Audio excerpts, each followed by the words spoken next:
Hey, welcome to Fire Engineering's Humpday Hangout and to our show, the issues and challenges of today's fire service. I'm Chief Rick Lasky, along with my buddy and Humpday Hangout co-host, Louisville Assistant Chief Terry Elroy Jetson McGrath.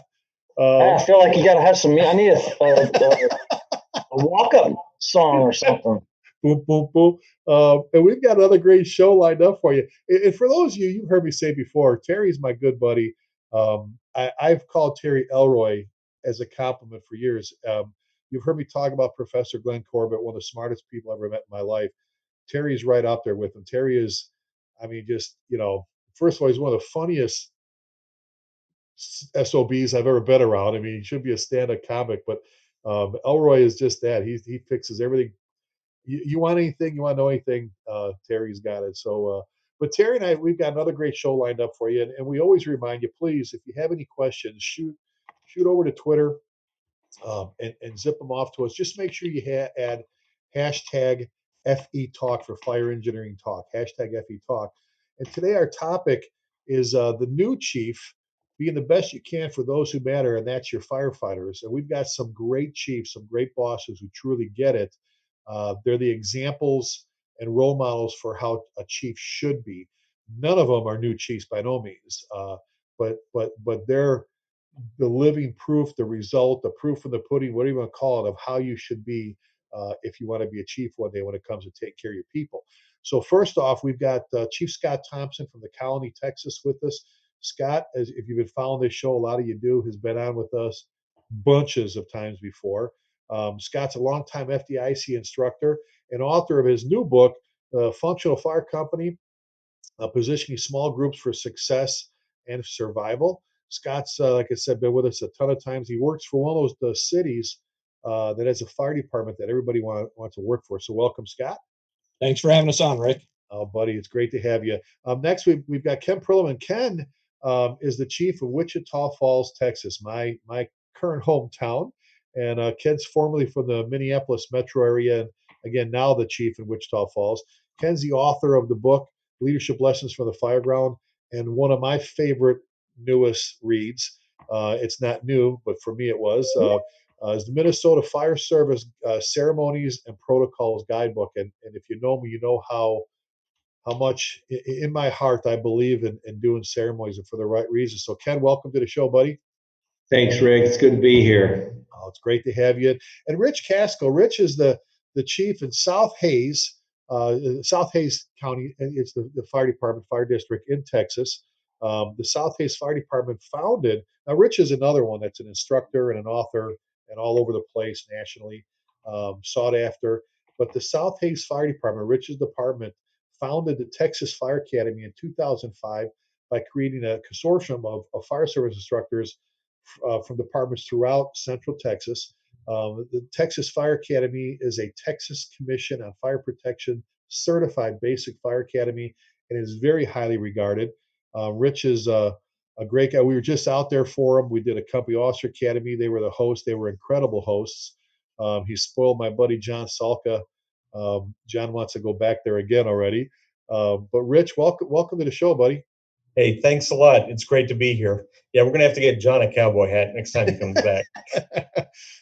For the young guys and gals that are watching this and will be watching later as a recording, there used to be an old cop show from New York called McCloud, where this cowboy went up to New York City, wore a cow. That would be Johnny McCloud with the cowboy hat in New York City. There, he likes it. But hey, before we get started, folks, we don't want to go anywhere without sending our thoughts and prayers to the Wichita Falls Public Safety Dispatch Center, Ken's place, as they deal with the loss of one of their telecommunicators. And Ken, young guy, like 25, 26, Yeah. medical issue. And boy, oh boy, my wife, she works for your sheriff's office here, and she says, I just talked to him.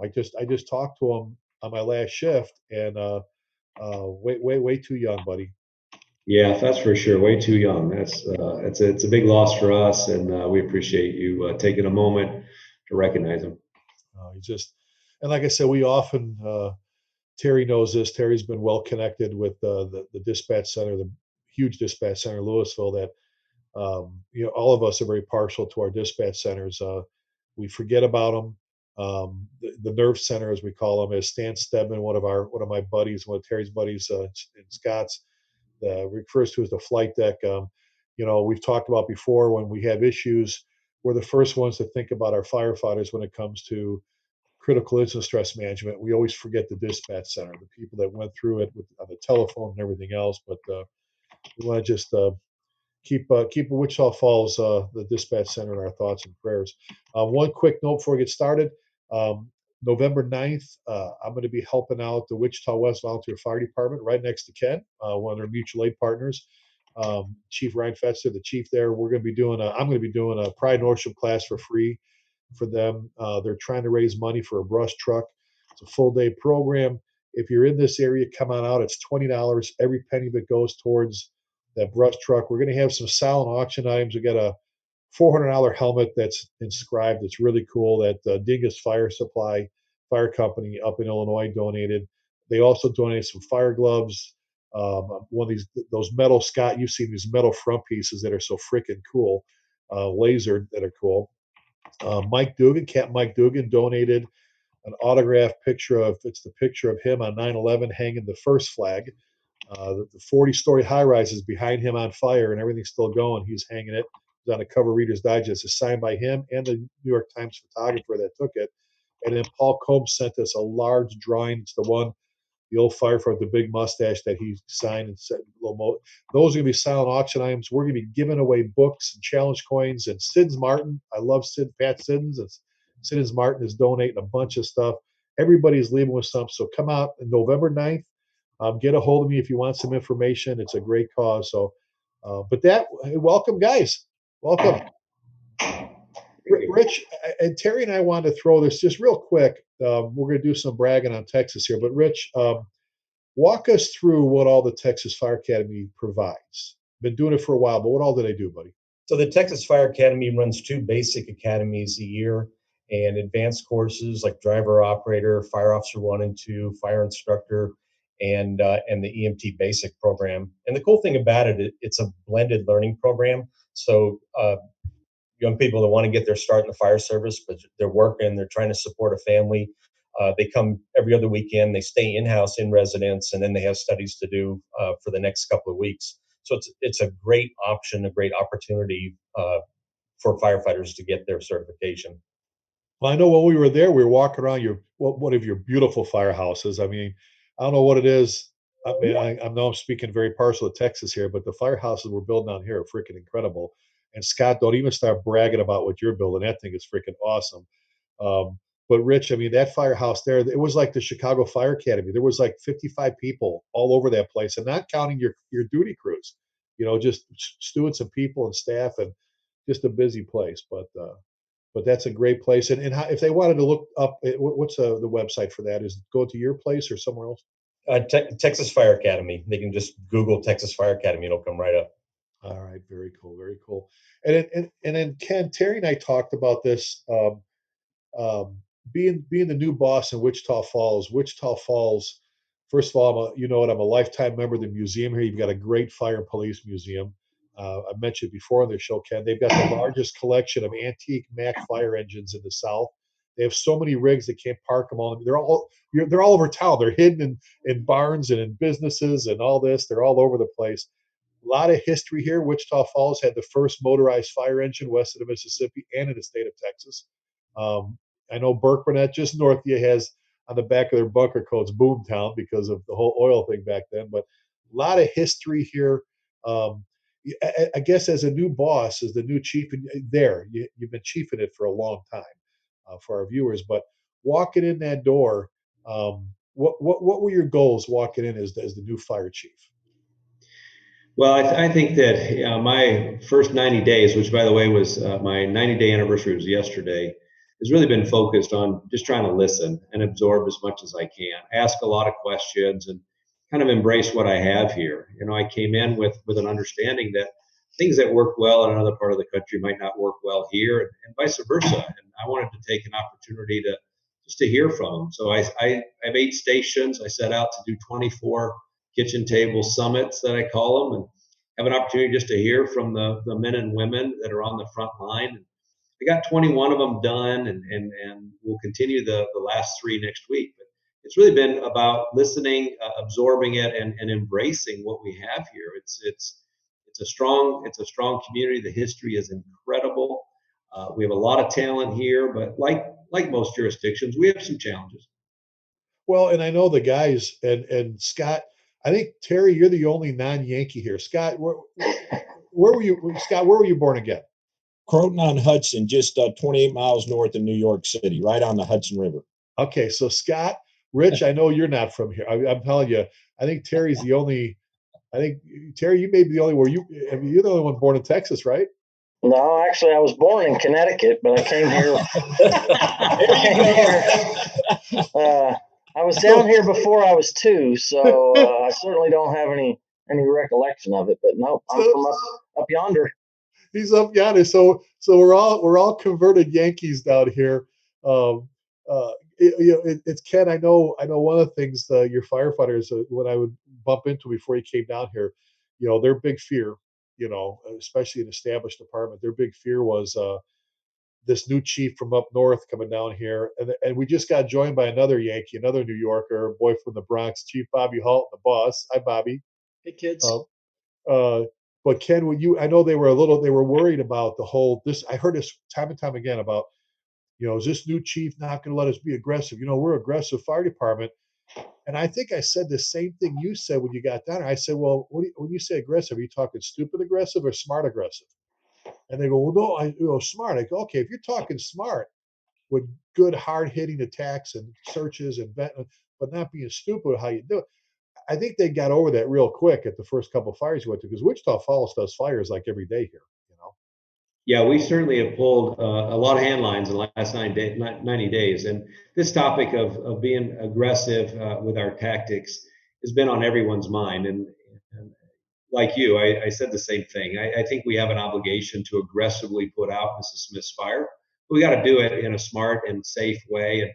And I focus more attention on trying to understand what's our risk assessment and is that solid? Are we taking into consideration building construction? Conditions inside, what's their fuel load, the things that we ought to be doing. But oftentimes, we're drawn to the bright light of fire. We just send people inside. If we get our risk assessment right, I'd much rather have an organization that occasionally I got to pull on their collar and hold them back just a little bit than have an organization that I got to figure out how to push in. Because our obligation to protect Mrs. Smith included her life and her property, and that included that World War II medal that's hanging on the wall. Exactly, and I like how you said that about I'd rather have a department that I have to hold back than what I have to push in. Um, but so that being said, Scott, again, every one of us, Chief Halton's with us. He was the outsider coming into Capel. Again, Rich, everybody, pretty much every one of us walked into somewhere. Um, Scott, again, it's been a long time. I mean, you've been there for a while, but um, what were you thinking? Again, you wrote a great book on how to put together a department and build a team and surround yourself with great people and realizing that your firefighters make you successful. What were some of the things you were thinking when you walked in there? Well, Rick, I had a little bit of an advantage because we were right next door to the colony, and you know how much we worked together. We were going back and forth either way, so I had a considerable amount of insight. But one of the things that I heard, and I did the same. I spent the first few months visiting. Was the guys and gals here didn't feel respected. They didn't feel like they could stand toe to toe. We're next door to Louisville and Plano and Frisco, and a lot of these departments are much better funded, have a lot cooler toys. So that was really, really the big thing. I mean, operationally, they saw what we were doing in Louisville, with the riding assignments and doing truck and engine work and committing to those things. So it was really trying to put everything in context and really embrace what that involved. Of course, training was my big thing from day one. Every day was going to be a quality training day. So we committed to that right off the bat. And then, we did some things. We had to do some reorganization. We created battalion chiefs, and we got the kind of transition from the entire Quint concept that was going on. So there was just change from the get go. But the big thing I heard from the troops was, we really want to be respected and we want to feel confident we go out there and do the job. And that's what the early days really consisted of. And what did they have to do? I mean, it's one thing to say we want to be respected, but part two of that is skill and knowledge, and train and learn the craft, and understand what sensible aggression is versus reckless aggression. We're not going to be cowboys. Somebody that we both know and love said, when the colony shows up at a fire, it's like throwing a bunch of marbles on the ground. Well, that to me was my motivation. But it was really the commitment to training. And then, I'm going to bring up the culture word. I'm a big chosen culture guy, and really some embracing some of the good traditions in the fire service, and incorporating that, and starting the ceremonies, this whole engine and truck deployment model, committing to that, and starting to send people to schools where they can bring back, we brought Donnie Haight in when we bought the tower ladder, brought John Ashman in, and really just trying to start to formulate this vision of what suburban fire department success looks like. well, and Bobby, I'm glad you jumped on here with us today. You worked your way all the way up, close to 30 years, I think, with Albuquerque, sitting in every seat, all the way up, just below chief. And then you took the chief's job in Coppell, and now you're the editor in chief of, like, well, you're the boss over, like, the world, if you will, the fire service with FDIC and all the different magazines. Bobby, you see it all the time because with your travels and through the magazine and the show, the greatest show on the face of the earth. How important is it? You see the chiefs, because we're talking about those chiefs that take care of their guys and gals, the good bosses. How important is it for those you see that are connected, that read the magazine, that show up at the conferences, they want to teach, they want to write for you. You see them, they're with their people sitting in classrooms versus the other ones that we see once in a while when we're traveling. How important is that for one of our viewers that's wanting to be a chief one day, to remember that it's not just sitting in your office like this, hoping that the guys and gals are doing a good job, to stay connected. You see it firsthand every day. Yeah, I think there's a lot of great stuff that's been said already, and Rick, you kind of nailed it. To the chief's point, a big part of any operation, whether it's anything at all, but in particular the fire service, is just communication, right? Like, what does the word mean, right? When someone says we're an aggressive fire department, well, that's all over the place, right? So getting a common understanding of what, at least organizationally, good luck with locally. And God bless you if you want to take on statewide or national, because that's just a quagmire. Because everybody has their own worldview and everybody has their own picture of what certain words and certain constructs and things mean, which is fine. It's good. And the important part with a boss, any boss, is to try to understand first what your folks thinks it means before you try to tell them what you think it means, right? And that can save you a lot of time. That can just save you a lot of time, because we all know we've had meetings with troops and friends where we say something and they hear something completely different than what we meant, right? It's like the old joke, um, grandma has, or grandma tastes good, or something like that. It's just some kind of joke like that, where depending on how you parse the words, it has two completely different meanings, right? And I'm sorry I screwed up the joke, but so that was really important. That's a really important point. And then the other thing that has been said that I thought was said very well by Scott. You know, we have to be careful about undervaluing people, and undervaluing what they're capable of. People people always use the word workers, and I'm not a big fan of that word per se. I think it's somewhat diminutive, especially in the fire service. But the firefighters, you know, Scotty said it, the chief said it, they want to feel valued, right? And I think sometimes, we'll get folks that'll labor far too long at creating these massive policies and procedures, and we need them. God bless us, we need them, but they should be interpreted in the context in which they were employed, right? In other words, there's always a gray area for almost every event where something might not fall into what us incredibly omnipotent, all-knowing, all-caring, all seeing fire chiefs decided was a good idea for a policy and procedure might not work out so well for the poor guy on engine 36 pulling hose at 3 o'clock in the morning on the ice. So um, that being said, I think that sometimes, and Scotty said it so much better, we undervalue people, and every firefighter. The older I get, the more I agree with Will Rogers. I've never met a man I didn't like, and lots of times you like who you think you know, but once you get to know them, you really like them. And every now and then we do something that pisses our friends off or upsets people, and that's fine too. But the bottom line is that I've never met a firefighter that I didn't like, and who I didn't think wanted to do the best they could. And from time to time, like some of the chiefs we were talking about, life gets in the way of going to those meetings and staying on the cutting edge. Kids get sick, family members have problems. Uh, the folks you're working for put incredible demands on you, so you can't put your energy where you'd like to put your energy. There's all kinds of reasons, and yet we ascribe motives to them, or we put them in this gigantic class of miscreants. And I don't think that exists. I mean, I think people, I think people are always trying to do the best they can, and some people are more um, elegant and more equipped for it than others. And I just think we're in the greatest profession in the world. And other than people like Terry who simply join just to get rich. Well, that's my We stole Terry from the Dallas Police Department, so we stole him from the Dallas PD. So hey.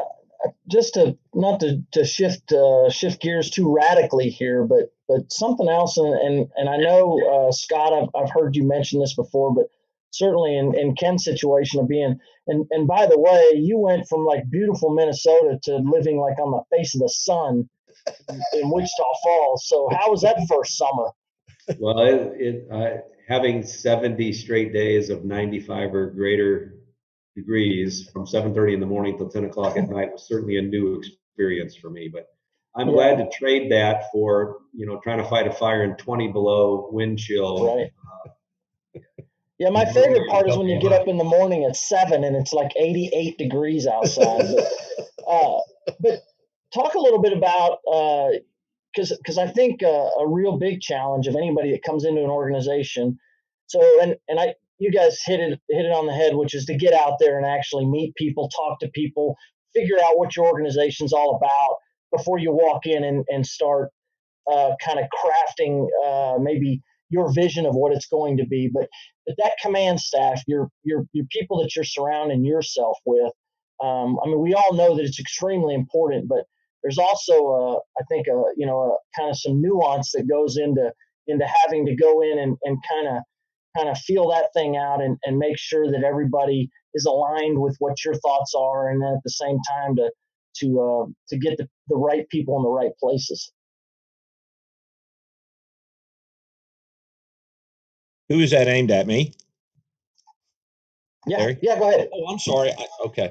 Um, no, one of the things that I think chiefs struggle with the most, and I just know this because I've asked the question. Now, you think about it, we're the head of all different size organizations, and a lot of people in the organization look to us for direction. And I've asked this question hundreds of times, but I don't think a lot of times fire chiefs understand what success looks like in the fire service. And it ties into that vision. I think one of the most important things, not the most, but in the top five, fire chiefs have to be a visionary and they have to be able to go out and interact with the troops and communicate what the long game or the big picture looks like. Firefighters want that. They need that. And you simply say, okay, well, how do you define success in the fire service? And first of all, you're going to have people look at you like you're crazy for asking the question.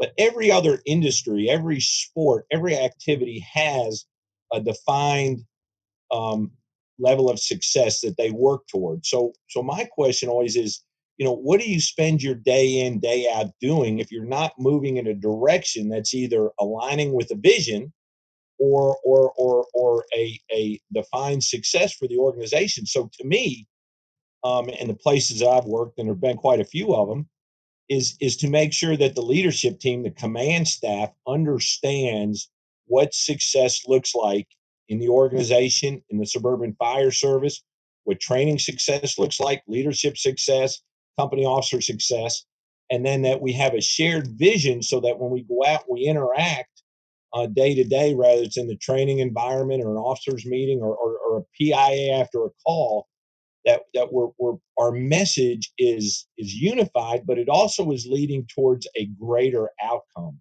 Maybe that's getting a little too much in the weeds for this discussion, but I spend a lot of time thinking about that. And every time that I interact, I mean, we all have our philosophies, leadership and operational, and we communicate those whenever we interact. We got to kind of manage that and kind of understand what message we're sending in the casual as well as in the formal communications that we do day to day. Well, and I want to throw this one to Rich, um, and Bobby mentioned a little bit to pretty much everybody, and Ken and Terry and Scott earlier. How important is it for good bosses, good chiefs, good leaders to remember where they came from? I think, once in a while, I think a lot of every one of us have seen those that end up disconnected, them versus us. I think a lot of them have forgotten how important is it for a boss? I saw how you were with your guys, dude. You were, I mean, you were bouncing from here to there. The guys, you still got your job done, but you were connected. How important is it for a chief to remember where they came from? Yeah, I think it's critical. You have to adapt to the situation. As a fire chief, you're a CEO and you're buried in paperwork all the time. It's just the nature of the beast. So I try to find time like early in the morning, or I'll do a little work at night at home, so that I can interact more. When you had the company officers academy, a lot of times the fire chief just can't seem to find the time to go to a class or go to something. I set up a card table in the back of the room when you and John were doing the class. So it was very enjoyable to be in the class. I was still able to get some work done. I was still able to interact with the firefighters. And you, as a fire chief, need a recharge once in a while, too. It Well, regrounds you. and it goes right to when I was asking Bobby about, he kind of went down the path of aggressiveness, but the whole thing of staying connected, he sees it firsthand in his travels and at the conference. The bosses that show up at the conferences, not that golfing's a bad thing, but not just to go golfing or drinking, but actually sit in the classroom. You see them taking notes. You see them in the hallway conversing. Those are the same bosses you see that show up at fires. You don't have to take command of every fire, though. A lot of times it's important that you do, or you work with whoever is in command. But showing your face at calls, showing your face at training, reading something about this job. I think a lot of people get their first year, they're all full of whatever energy, and then they kind of stall, and it goes back to forgetting. They don't stay connected. And now today, if you subscribe to Fire Engineering Magazine, or if you just get the bulletin, the newsletters all day long, anything happening, you're going to get an email, you're going to get a tweet, you're going to get a message, you're going to get whatever. I think you actually have to want to not be involved in the fire service nowadays. Rich, you know what I'm saying? Oh, exactly. And you mentioned like taking command at a fire. I absolutely do not take command at every fire unless it's something big, the job security fire. But it's a great opportunity to coach and mentor. And you have to have that question in the back of your mind: who's the next fire chief? Who is going to take the reins when I leave? And it's part of our process of training. Well, And if you don't take command, then you have the opportunity to mentor and go up and whisper in their ear, hey, consider doing this, consider doing that. it's huge. Yeah, Go ahead, Terry. one of the things that it's frustrating to me. I don't do it as much as I should or as much as I would like to, but every now and then just jump in the engine, and everybody looks startled. They're like, oh, like they have to be something different because I jumped in there and I want to go on a call, and I just go on a call because I'm either bored or that's where the fun is. And so, but it's funny because if you get out there and then try to hold a backboard or something, everybody comes on, no, let me get that. I'm like, no, let me get it, because but that's one way that I try to stay somewhat connected, so that I just to go out and watch these guys work in an environment that I don't necessarily have a responsibility of being a division officer, but just from a standpoint of really just watching, as we said earlier, sitting in an office making policy and decisions, and this is how we're going to do things.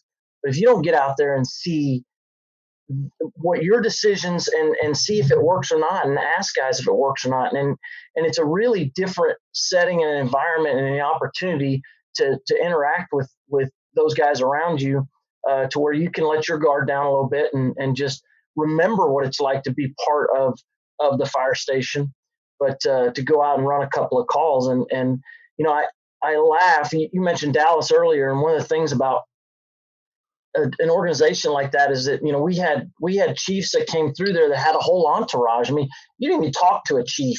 It was like the president coming in a room with Secret Service. And then you'd have a chief that would come through there that would like sit down and start reading something you're reading and asking you questions, and then you're scared to death because you've never been exposed to that, never been experienced to that, and so you can't even interact with a guy because you're thinking, oh man, I'm getting screwed here. Somebody's setting me up. But and I think that's a really valuable and important thing to do at every level in the command staff. Is just, every now and then go out there and be one of those guys. If it's for 30 minutes or for an hour, I like to wash fire trucks. Although you spend half your time fighting with guys because you're holding a towel or something and they try to take it away from you. But that's something that I consciously try to do regularly. Well, and making yourself available to the troops, Bobby. We've talked about this before. You walk into a firehouse as the chief and you see a cup of coffee on the counter for you already. It means one of two things. Either they just want to talk to Chief Halton, or they want to talk to Chief Halton. They've got a problem or a question or whatever. And I said this, Bobby, the other day in a class. I've said it a lot. I know you have. There was times where I considered people problems or situations like, oh my God, again, or whatever, instead of taking them and considering them almost like a blessing. It's the same when that people that look at the little old lady who fell again as a nuisance instead of a blessing, that you're helping somebody's mom or grandma. As a boss, when people present you with challenges and problems, take it as a compliment that, okay, good. You know what? I get to have a say. I get to try and make a difference. I get to try and change maybe something for the better. How, Bobby, staying connected, but accepting those challenges sometimes. Anybody can sit and talk about the fun stuff, but when you got to work through some issues, I always said take it as a compliment as a boss, right, Bobby? Yeah, and Colin Powell once said, "When your folks stop coming to you with their problems, it's time to leave." So, so that's a great, and I thought it was a great line by General Powell. But Terry, you said some really neat things, and I wanted to just, if you don't mind, Rick, me going back to Terry for a second. Um, Being authentic, and I think everybody on this call are very authentic people, and I really think that that's the key to being successful wherever you are. Even if you don't end up fitting in where you are, at least when you leave, the people know that you were the same guy or gal that all the time, right? And I'm like Terry. You guys all know me. I love my cars, and I love fire trucks. So getting a chance to detail a rig for me, that's not work. I mean, I always laughed when people would like say, "Oh man, we got to do the rigs today." I was like, "Yeah," and you're trying not to smile. You're like, I dig it, like when the chrome, like when you do put the chrome polish on, right, and you're rubbing the chrome out, and it gets dark, and then you do the final buff out, and like it's like, whoa, and like for the next 3 weeks, every time you get on the rig, you're like, yeah, man, that's my chrome right there, man. That bell, people can see that bell coming, the warning bell, the street bell, the pedestrian bell. People can see that street bell 2.5 miles away because I put so much freaking chrome and elbow grease into it. But as a chief, allowing yourselves those moments, and I don't care if you're a battalion assistant, operations, EMS chief, whatever, once, because the hardest thing for all of us, and we all remember it, like when the boss came to you with that first, hey, Rich, Ken, Scotty, Terry, Ricky, I need you to pull an 8 to 5 gig for me for a couple of weeks, and you were like maybe a lieutenant or a captain, you were like, oh no, no, no, please God, don't do that to me. Because you knew your head was going to explode, right? Because we're physical people. I mean, I like to mow my lawn. I like to work on my cars. I like to, tinker on my grandkids' toys. I like to tinker with everything. You know what I mean? I even dig like vacuuming when my wife will let me because I don't do it right. But I mean, we like to do stuff. We're do stuff kind of folks, and that's why we joined the fire service. If you join the fire service and you don't like to do stuff like detail your rig or your car or paint or do plumbing and stuff like that, you're gonna have a I think you're gonna have a tough time, man. If you're really into accounting, and no disrespect to accountants, you know that you're kind of an interesting cat. Most of us are very tactile, and I think to Terry's point, sorry to go nuts there, but um, to Terry's point, being authentic like that, the more you allow your folks to see who you really are, and I don't mean disclose everything. I mean, you guys know that. I don't think I just I find it off-putting when men and women share their medical history online on Twitter like anybody gives a damn, because they I'm just do. out of recovery, and the doctor will be Right, here. right, You know, right. Well, the lump that I thought was a lump is not a lump. Thank God. I know you're all relieved. And you're like, what the hell? So anyway, um, but letting people know, hey, I dig bowling, or you like baseball, or whatever, or you like painting, or working on cars, or whatever it is, archery, or hunting. Be authentic, and be authentic about the stuff you dug with the job. I mean, look at Ricky's "I love you" wall behind him there. That's great stuff, and we all did that stuff. I mean, the bell and the firebox, and that's part of who he is, man.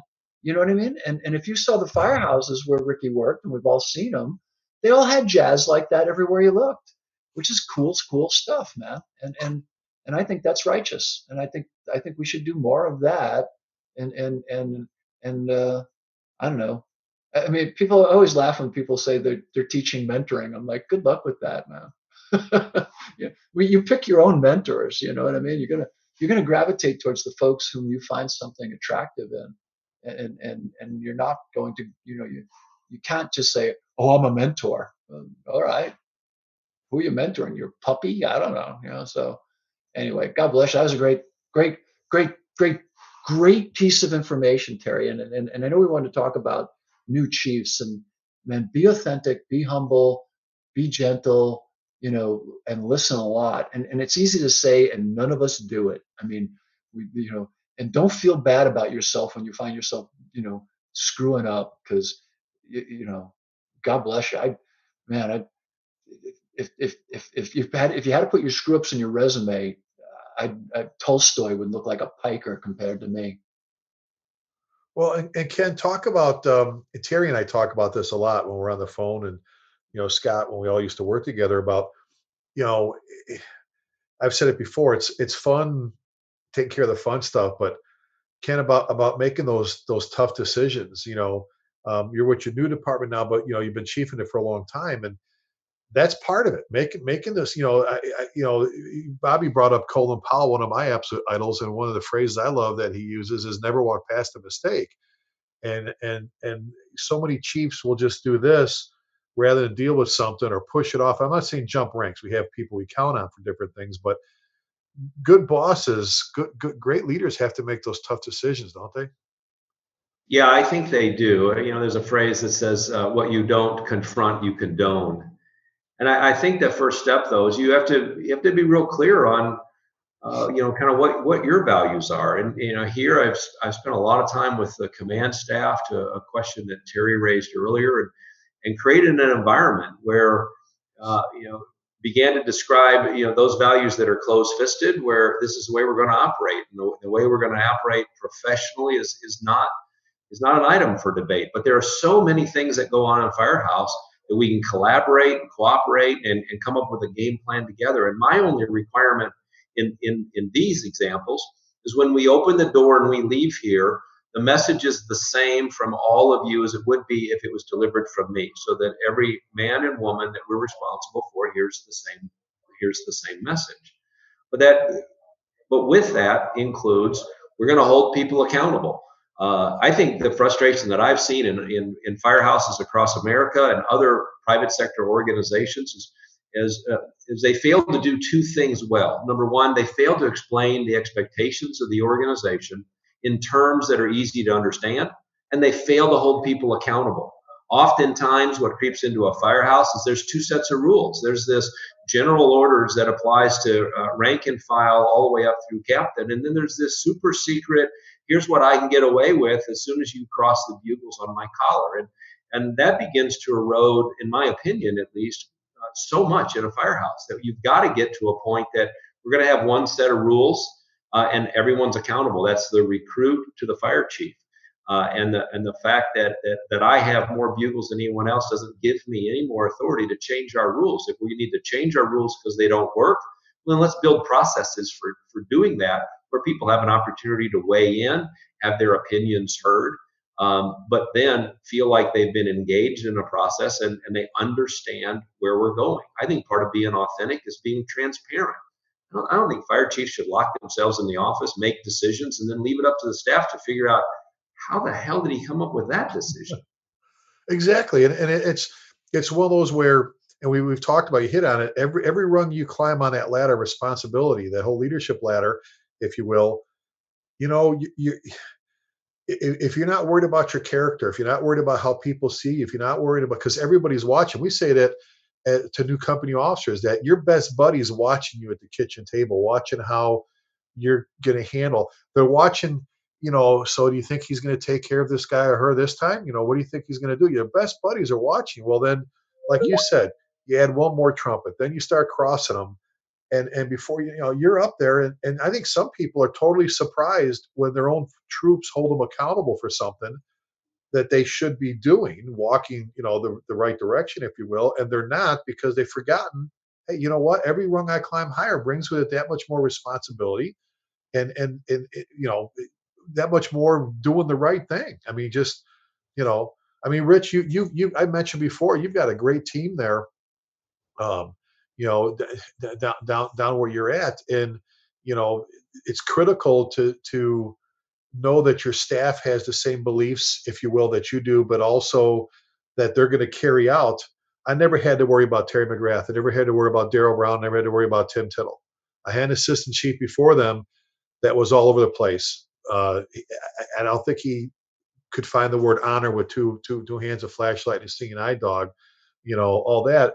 I had partners that I knew that if I needed a message sent, if I could rely on them to be honest with me, to be honest with the troops, and go out and take care of business when they needed to, and lived up to our expectations. I think you've done the same thing down at South Hays too. Yeah, I mean, with me as a new fire chief coming in here over the last couple of years, it's a cultural change, because every fire chief does everything a little bit differently. This is an amazing department with amazing people. Every single firefighter that comes off of probation, I like to meet with, and the strength and the backbone of the department is the company level officers. That's one of the first things I looked at. What gets me excited is helping people to succeed, pushing them a little bit, pushing them a little harder to the next level. It's easy to fire somebody. It's a little stressful decision, but it's done. You're gone. You're out the door. It's a little bit more of a challenge to mentor them and help them grow and become the firefighter they should be. Isn't that true, Terry? We've talked about that, T. If you know how the system works, it's easy to let someone go. But the challenge is, the good bosses know that there's a ton of work, like Rich said, when it comes to saving somebody's career. Go ahead, Terry.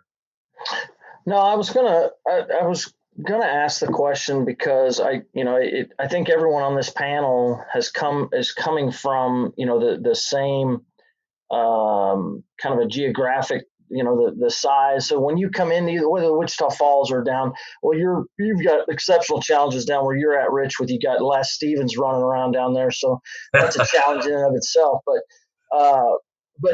for all of you, there's a reliance that you're either accepting help and assistance from your neighboring departments, or you're giving that. And then certainly, like in our case, it's almost a 50-50 deal. But when you're coming in from the outside, how do you go about establishing those relationships and getting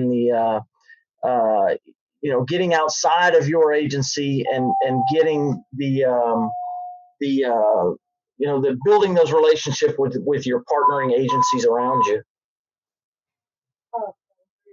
The the great thing is I don't know if it was this for me but the great opportunity we have in Hayes County, Texas, is a very strong fire chiefs organization. And I think for a new fire chief, one of the things I was thinking about this on the way in this morning, you're not alone. There's only one fire chief in the organization, but you're not alone. And it's so critically important to be involved in your county chiefs association if you have one, and attend the conferences and get to know other chiefs. I know no matter what happens, I can pick up the phone and call any of the chiefs in the county and go, I need help. And other fire chiefs are going through the same thing you are. And there's other fire chiefs with a lot of experience. So in the fire service, when we come up through the fire service, we have heroes and mentors that we look up to. But as a fire chief, you need one too. Well, And that's what works for me. exactly. And Scott, we got a good comment on our hashtag FE Talk from Anthony Correa, sorry, um, about walking the walk with the guys and gals on the floor and showing up at calls and not taking over everything and allowing them to solve some of their own problems. Scott, if you would, you were part of, I'll just say it, a great team we built in Louisville, and you've done incredible things at the colony. When it comes to building your team, especially your command staff as a boss, like I told you, I'll never keep the interim ever again. I mean, that's just me. I got burned in Coeur d'Alene and I got burned in Louisville. I kept two guys that were, like I said, the most disloyal people I've ever been around in my life. Um, and then we ended up with, you get dinged once in a while, but you look at the staff we had, you know, you're looking at me, you and Terry, and then everybody else we have. But what you've done in the county, how important is it when it comes to building a team to put people in those positions that you trust as a boss? Oh, it's absolutely essential. I mean, that's right up there at the top. I've been very fortunate that I've been at the colony going on 11 years now. So I've got to see several promotional processes, and we've got to build these promotional processes where we feel it produces the best result for our organization, our hiring process, and we have a very strong mentoring process. But it's absolutely essential. And I almost feel a little bit guilty because my ops chief and my battalion chiefs right now take care of so much stuff, and I trust them 100%. They share the vision, they share the message. They do the heavy lifting now on the things that we want to accomplish from day to day. My biggest leadership fault is I believe too much in people, and I always think bad people are going to get better. And I've let people stick around too much, and they've caused some damage. I'm trying to get past that. Um, but no, it's absolutely essential. And I love now when I sit down like each morning with my battalion chiefs, they'll come by as they're making the rounds and visit, or my ops chief, and you hear them taking what we have and building onto it, and just taking it so much higher than maybe I ever even envisioned. And that's the really cool stuff. It takes a little bit of time. And like I say, I manage a culture daily. It takes some time. It takes some cultivating. It takes some coaching, some mentoring, and some teaching in some cases. But that's huge, Rick. That's if you don't have that, man, I think you day by day you're putting out spot fires. You're more in crisis management mode than growth mode, and it's almost like you're stuck in the sand, spinning the wheels, and those situations can't last very long. Oh, and I worked for one of the best bosses in the world, Chief Bob Rubel, who was incredible, absolutely incredible. I brag on him in classes, and I worked for a god awful horrible boss. So I got we talk about the leadership lesson you'll never get in a college classroom, and we're all big believers in higher education and everything else, but working for a bad boss sometimes the best education you'll get. But having those people, Scott, that you can count on, your teammates. Um, Terry, you have to deal with it because with you being the last on with City Hall, with HR, with the police department, communication, with your fire management, fire prevention, everything else. I mean, the catch-all. I used to say, hell, anybody. I used to don't take this wrong. Anybody can be the ops chief. Let me go. Go run fires and buy fire engines and firehouses.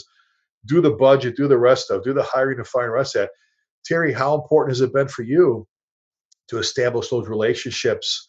That when you walk in the room, they go, "Oh, there's Terry." Instead of, "Oh, there's Terry." it's here, T's here. We're gonna get some good stuff done with not just the fire departments, other departments in the city and other departments around you. Yeah, and I think that I've always told people that one of the things that I believe sets Louisville apart from a lot of cities, certainly I will say the city of Dallas, we didn't see this, but it's how well the departments get along and how well the employees get along within the city. And I think we are unique here in Louisville because the culture of the city, and that comes from the top. I mean, that's a from the manager. Donna Barron strongly believes in that, and so when there is something that needs to be done, if the Parks Department needs our help, we give them our help, and we don't put barriers in the way, and vice versa. And that isn't uniform across the board, and so I think that's incredibly uh, it's incredibly helpful to any of the departments, and certainly in my position here to be able to have those resources. Something else that I think is really crucial, and speaking specifically about city management, um, is it I have a I so in the budget in particular, I don't fudge my numbers, I don't embellish things, I don't walk this thin line of trying to I really want something, so I'm kind of making this situation look a little worse than it is, because I view everything as I've got a line of credit and I don't want to burn up my credit. So I view those relationships in City Hall. If we have a problem, I want to be able to go in there and say I've got a problem, and I want them to know that I'm giving them the 100% honest, full, candid disclosure of what's going on. I don't want to burn anybody. I don't want to be burned, and I don't want to burn anyone else. And I think that's crucial, in this role, because I can tell you that without the support and the assistance that I get from the HR director, or from our direct report, the assistant city manager, on up to the city manager, or whoever's, the budget officer for the city, or the people in purchasing. I need all of those people. I probably need them a lot more than they need me. I can tell you that. And so I view that in those relationships as an absolute, those are holy to me. And I have to make sure that when I do walk in a room, whether it's for something good or something bad, that they understand that they're getting the 100% truth, and this is the actual story, and it allows them to make decisions based on that reliable information. Well, and it brings up the whole loyalty thing, up and down the chain. It's loyalty to your people, your subordinates, loyalty to your bosses, and it's not always just the chief. It's loyalty to your city manager, your county commissioners, or whatever. How many chiefs? Everybody on this panel. How many chiefs have we seen who get so angry and so confrontational with a boss, and then they can't figure out why they don't get stuff done and why budgets don't get approved and everything else. That loyalty up and down the chain is huge. And I've said it, whether it's that or your guys, it's the other way. The loyalty up and loyalty down. You know, you know, that whole caring for your bosses and taking care of them, but again, respecting for the people that work for you. You can't treat your people like crap and expect them to admire you and think you're great. I know very few bosses that people go, "Wow, what a great guy. He always treated me like crap, but what a great guy." I really appreciate being. What I'm saying. Um, it goes both ways, up and down. And I know you can walk in to Donna Barron's office, and she knows Terry, and she knows what you're about, and she knows you're not coming in there flubbing. Hey, she's getting the real deal, and I think that's huge when it comes to getting stuff done. When we work at those things, Ken, you're going through it pretty much right now, in Wichita Falls. Your first year here, kind of feeling your way with new mayor and council and city manager and that, and other department directors. And I again, not to diss Wichita Falls, a great city, but once in a while you can walk into a place and they're kind of almost a little suspicious that, okay, this guy's really too nice, or he really, sometimes they're not used to cooperation. Maybe I'm getting towards that, you know. I think it goes back to the conversation we had earlier about, authenticity and transparency and the way you communicate. And ultimately, trust is a big part of establishing trust is dependability, and consistency is a big part of that. That they can't, they're not going to judge completely on the first 90 days. They're anxious to see whether the fire chief they've seen in the last 90 days is the same fire chief that's going to show up a year from now. And, I think we have a responsibility to have a more a narrower emotional bandwidth as we climb the organizational ladder. This idea of loyalty and the relationship up and down. I think for a new chief coming into an organization, I think while it seems like everyone should know that to get the best out of your people, you treat them well. But we've seen so many examples all over the country of somehow, that fourth or fifth bugle all of a sudden does something to people, and they decide that they can rule with an iron fist and bang it on the table. I think that we have to enter these jobs two things. One is with an understanding that when I got here, the city of Wichita Falls loaned me their reputation by allowing me to wear this patch, and I loaned them mine. I'd already invested 20 years in the fire service. And so we have this mutual responsibility to protect each other.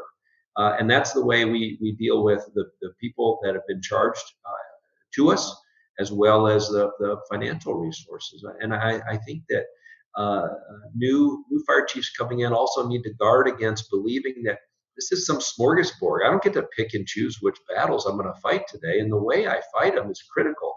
I need the fleet guy, to Terry's point. I need the fleet manager as much as I need the finance manager, every bit as much as I need my assistant fire chief.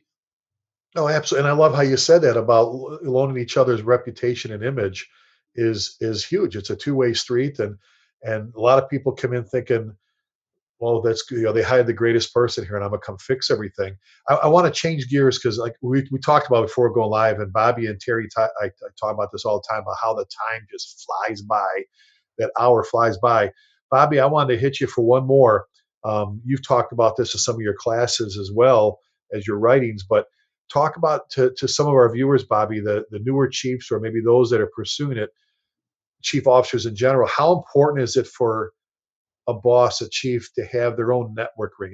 Remember that really old movie called The President's Analyst? Who does the president confide in? Who, as a chief, I think, right, Bobby, that to have that network ring, who do you pick up the phone? Who do you call? Who do you go for a cup of coffee when you're having a bad day or when you're stressing or when you're working through? Sometimes you can't turn to a couple folks across the hallway from you. How important is it for a boss to have that network ring, if you will?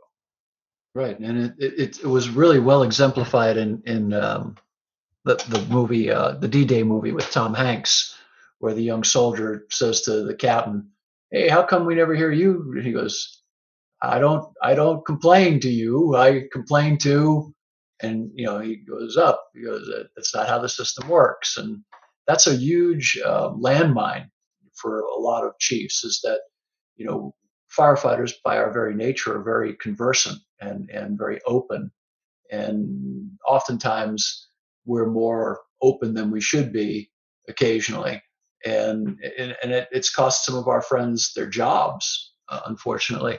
So because whom they were open with used it against them. So to your point, having a network like a group like this or your close friends is critically important, and it's even more critically important that they've gone through what you're going through. My son once shared a great piece of advice with me. He said, if you don't know what's expected of your people and you don't know what they're going through, you don't know what you're doing. And so, if you're asking advice from someone who's never been a boss, good luck with that, right? And then you have to weigh it, because when people are giving you their advice and support and counsel, you know, again, there's a theory. I hate to go wonky on people, but I can't help myself. But there's a theory called work as imagined and work as done. And imagined is not meant in a punitive sense here. It just means that when we conceptualize something, or when we think about something, or when we imagine something, we think of everything working correctly, or we think of things inside of models that we have where that type of thinking works, right? It's just a natural human bias that we call confirmation bias, where we build models that fit our worldview. So anyway, there's work as imagined and there's work as done, and so um, I think it's I think it's I think it's imperative that you have a group of folks that you can really hash things out. Back in the day, many years ago, The Baggers was such a group. It was a very small group of people. It was 10 or 12 guys and gals. And we used to close the door and nothing ever left that room. And we could bare our souls. Well, over time, it changed into kind of a different group. I'm actually attending this year, and it's 40 or 50 folks. But we all need a group like this of 5 or 6 brothers and sisters, men and women, friends that we can really bare our souls to, and know that it's not going anywhere. And that's what Hanks meant. And if you're a chief officer of any or an officer of any rank, when your folks come up to you and unload like that, and they ask for that confidentiality, boy, respect that, man. Don't never give somebody up. The minute you do that, now there's certain times when somebody might say something and you say, time out. Yeah, I cannot keep that confidential. Criminal activity, things of that nature. That notwithstanding, we've all been there when someone has bared their soul, and you just gotta, you know, keep it with you until they allow you to release it or until it resolves itself. So, um, great point though, Ricky, is develop a network and reach out periodically and recalibrate yourself against your peers, you know, perception. The only problem with it, just to be honest with you, is that when you convey your situation to your peers, your worldview is going to be on that, right? So if you're talking about, well, man, Richard and Ken, they're still not on board with where I want to take the job, and Scott and Terry are always giving me a hard time. Well, that's your perception of it. Those men and women might not really feel that way. So, it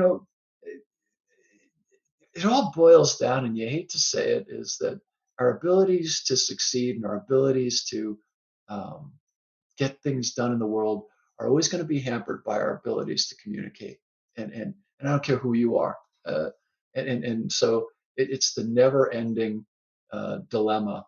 And the better communicator you can become, um, the more successful you're going to be everywhere. So that'd be my final thought. I know you want to go around the room, Ricky, and great conversation, everybody. It was a pleasure getting to meet you, Ken. I think this is the first time we've had a face-to-face discussion, and I think Bobby, everybody it's else good to is. see you again. Yeah. And welcome in 90 days or 70 days of above 90s here in Oklahoma. We call that spring. That's not even summer here, bro. We were one summer here. We had, I'm going to make a number up. It was close to it. Almost 70 consecutive days over 100. And our humidity is usually like 99%. Yeah. No, it's fun. Like I tell, if you get past the rattlesnakes, the copperheads, the water moccasins, the tarantulas, scorpions, and fire ants, it's not a bad place to live. So, but, You hey, know, Alan Bernasini once was having a conversation with someone, and they said, all Phoenix needs is good people and water. And Bruno said, that's all they need in hell. well, and Bobby, that was a great point about, again, go back to the whole networking thing is having people, because there's been times I've called you, I've called my other good buddy John Salka. I've had John hang up on me. I've called him so upset. He goes, click, he hung up. Hell, times you called me yesterday, Lasky. And he called me back. He says, "Can we talk now?" There's been so many times I've been able to call to you and vent or whatever. And it's that thing when you tell somebody else your woes in life and your problems, and you get about halfway through it. It's kind of like trying to tell someone a joke, and you go, "I guess you had to be there."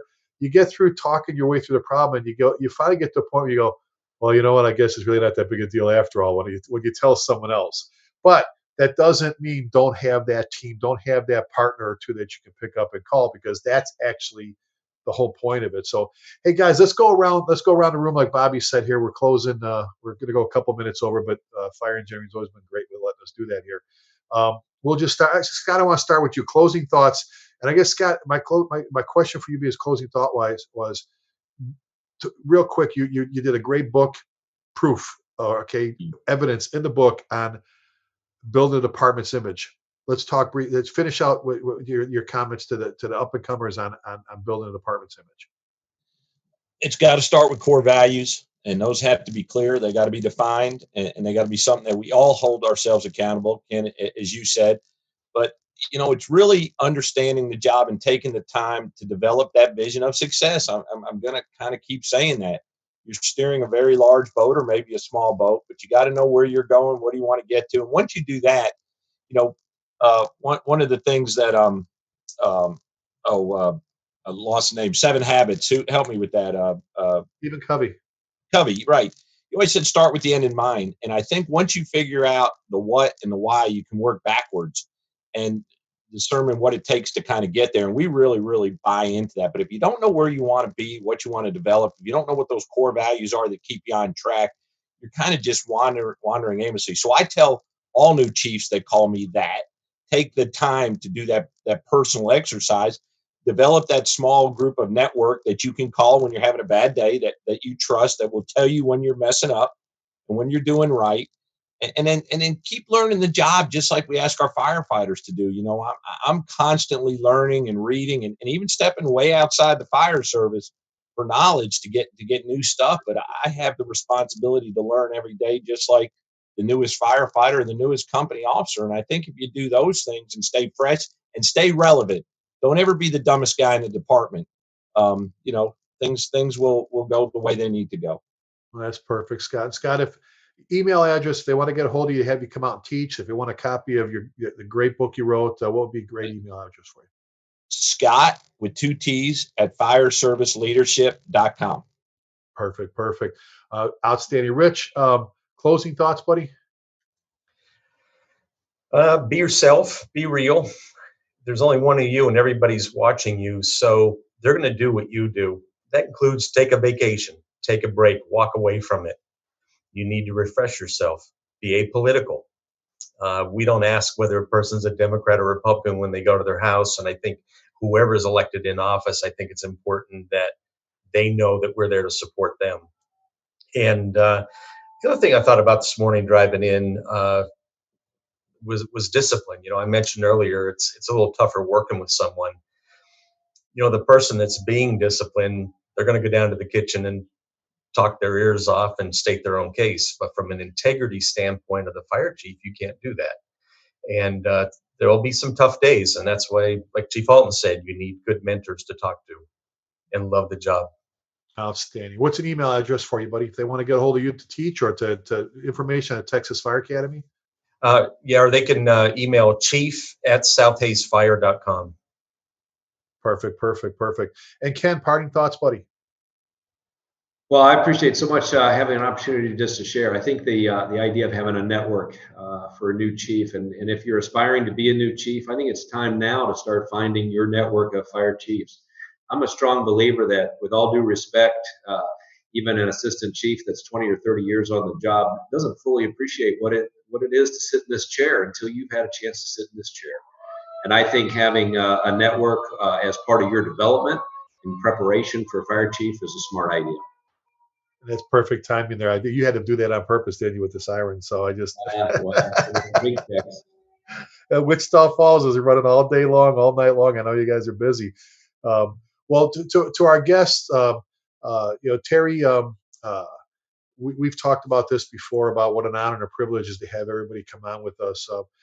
For our viewers, for our listeners, those that listen to us later, our special guests. I want to thank them. Terry wants to thank them. Bobby wants to thank them. Chief Scott Thompson from the Colony, Texas. Ken Prillaman, the chief of Wichita Falls, Texas. Rich Kasko, the chief of South Hays, right next to St. Marcos there. And Terry, if they want to get a hold of you, email address, buddy.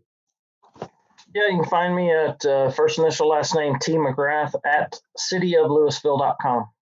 Perfect, perfect. And I'm at chieflasky@gmail.com. Hey, folks, we're on Facebook, Twitter, on all the sites.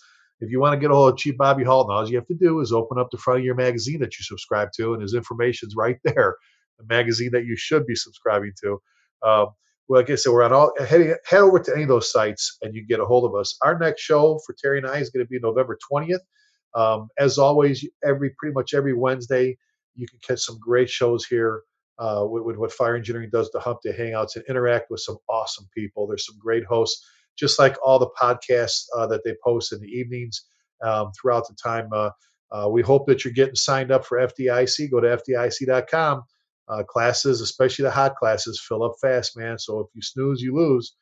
And lastly, in closing, Terry and I always end all of our shows all of our whether it's this or a podcast with a very important phrase, and that's we'd like you to keep the men and women serving in our armed forces in your thoughts and prayers. And remember, never forgetting means never forgetting. So be safe to everybody, and God bless you. Thanks for joining us today.